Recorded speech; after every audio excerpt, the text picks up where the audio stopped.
The aerated water of the falls creates prized feeding grounds. But the currents are fierce. These 35-gram fluff balls must learn fast or face being swept away.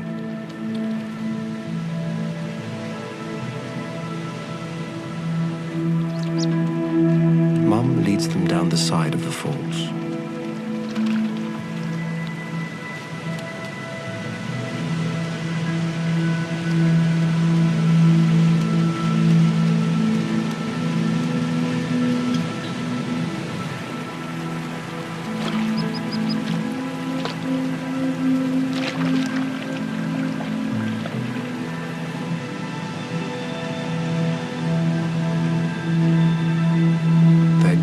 Is a rocky island.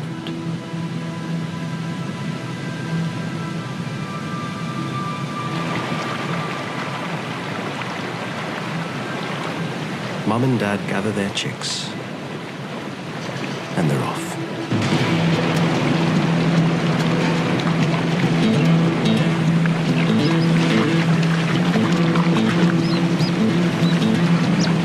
The ducklings' downy feathers trap air like a life jacket as they bob across the surface.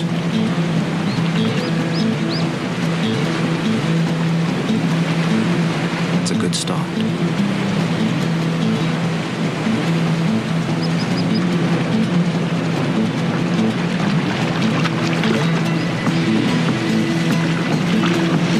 But one chick is swept away. Mum and Dad look frantically for their missing duckling.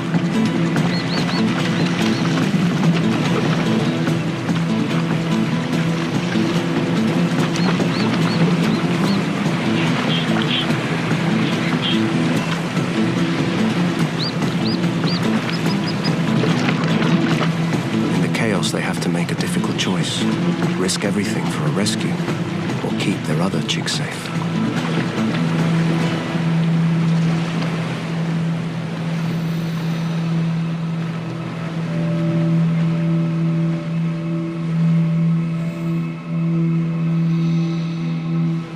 They push across the final current to the rock. Mum makes a break for it.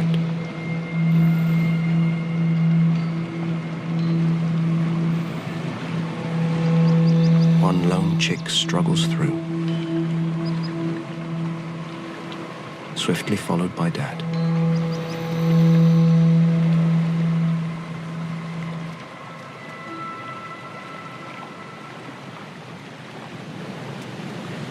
The rock is a refuge, but the insects they eat live underwater, so this duckling has to go in again.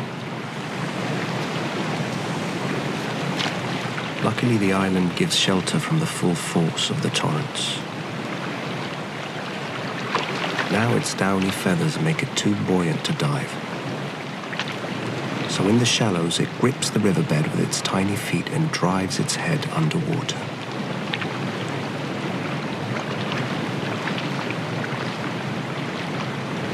Today, these parents have led their duckling through its toughest rite of passage.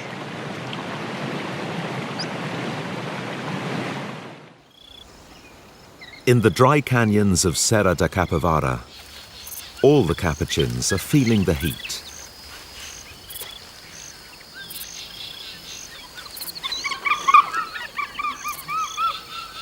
For this female capuchin, things have become even more urgent. She has come into estrus.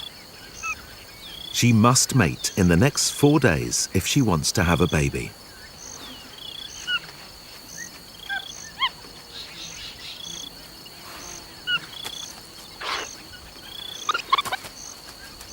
She's now so obsessed that she's barely eating or even drinking. That's got to be tough in this heat.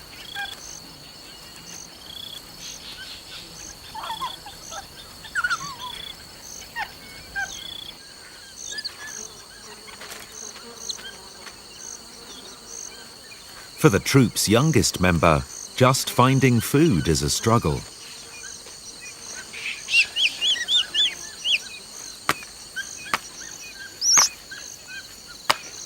Even the adults find it hard.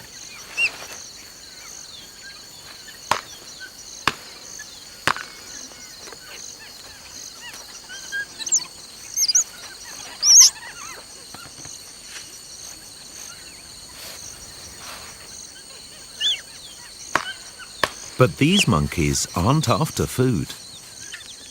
They're after minerals.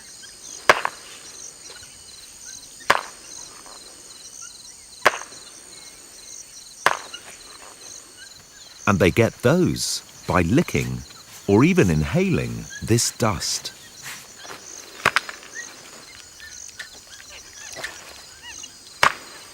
No one knows why they do it.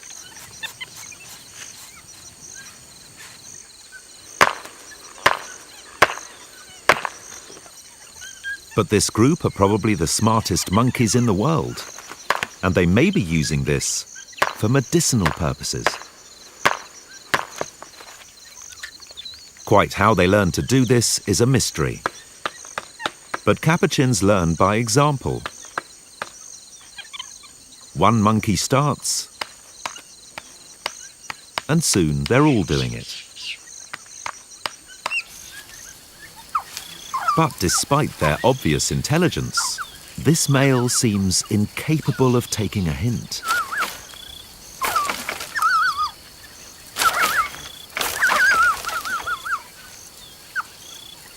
Males of most species rarely need to be asked more than once. But no matter what she tries,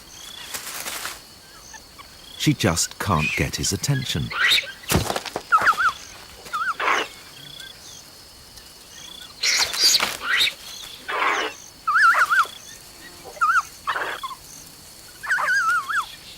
She has just days to change his mind.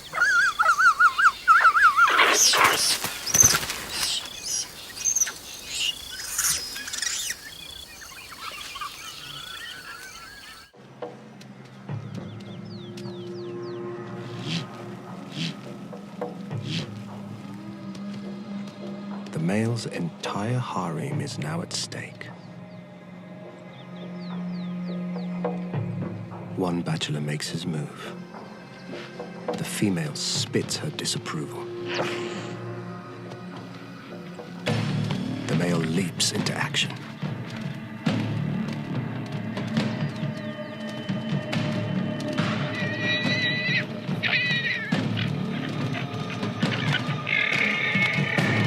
Using razor-sharp teeth, he aims for his challenger's testicles. An emasculating bite.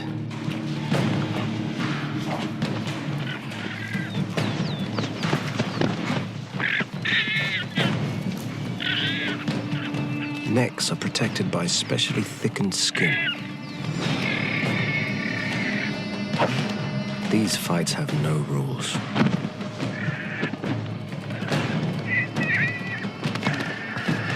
The battles are exhausting.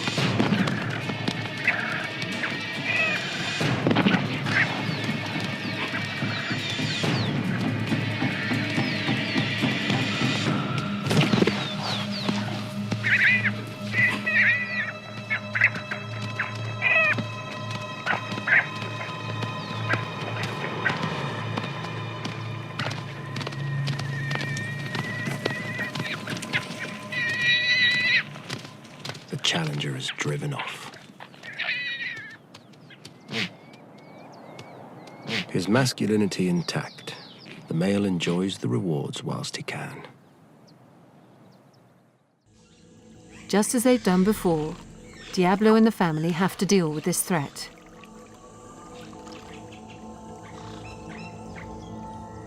All the adults start to harass the caiman. As the cubs keep their distance, Sophia takes her position at the front, sizing up the caiman. Others move in to try to distract it.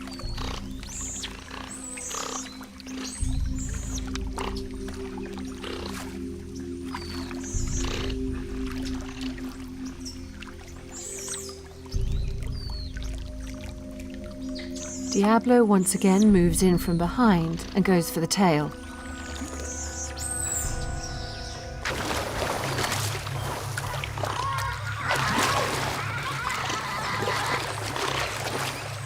But the caiman refuses to back down and then begins to fight back.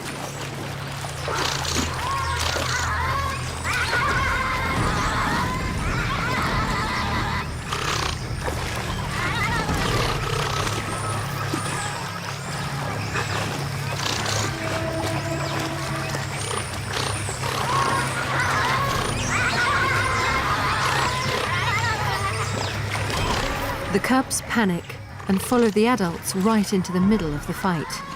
They're in extreme danger now, so the adult otters step up the assault.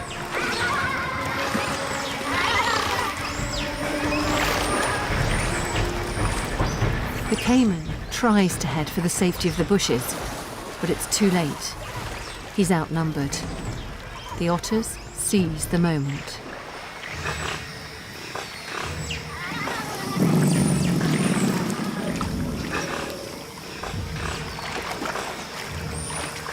Incredibly, they overpower the caiman, some holding it down, others biting it in the head.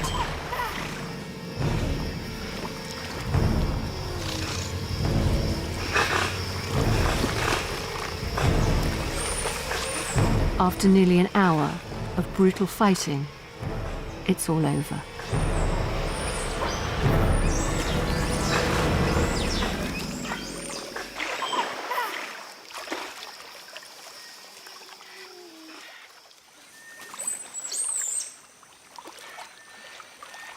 The caiman may be dead, but Charlie needs to know if all the otters are okay.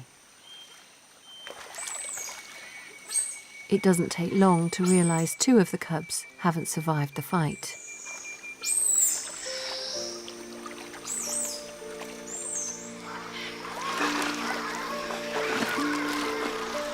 Stuck in the middle of the action like this, the young, inexperienced cubs were no match for such a powerful and aggressive predator.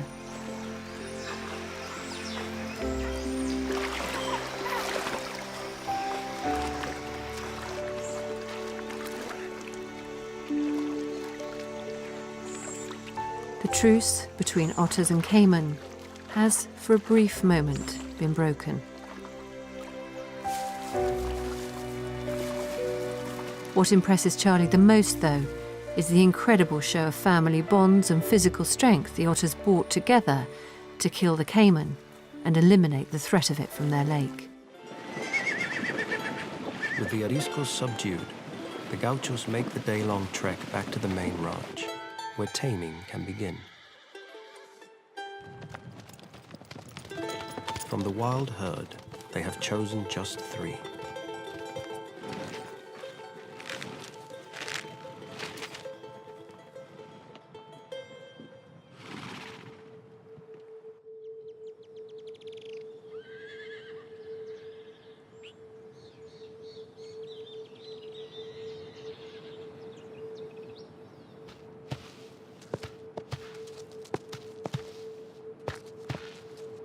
Today, the focus intensifies.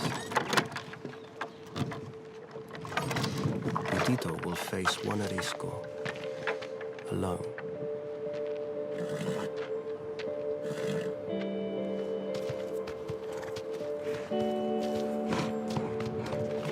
Desde chico me gustaron los caballos y me gustó la parte de domar, digamos, de poder convertir un caballo de arisco a manso. Each gaucho has his own style of taming.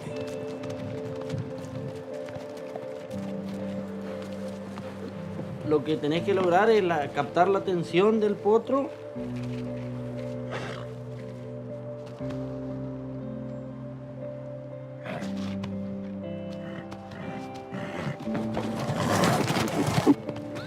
Entonces lo que haces es asustarlo hasta que se dé cuenta que si te mira, vos estás quieto y tranquilo, y si él está mirando para otro lado, hay algo que lo asusta. The mare has to decide whether to trust Vitito. He He watches her ears, her nostrils. Patiently, he works his magic.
Es una concentración entre él, entre los dos, ¿viste?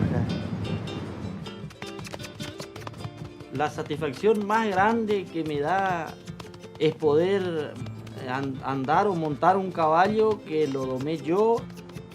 In just 3 hours, this mare has gone from wild to tame as she begins a new life with the gauchos.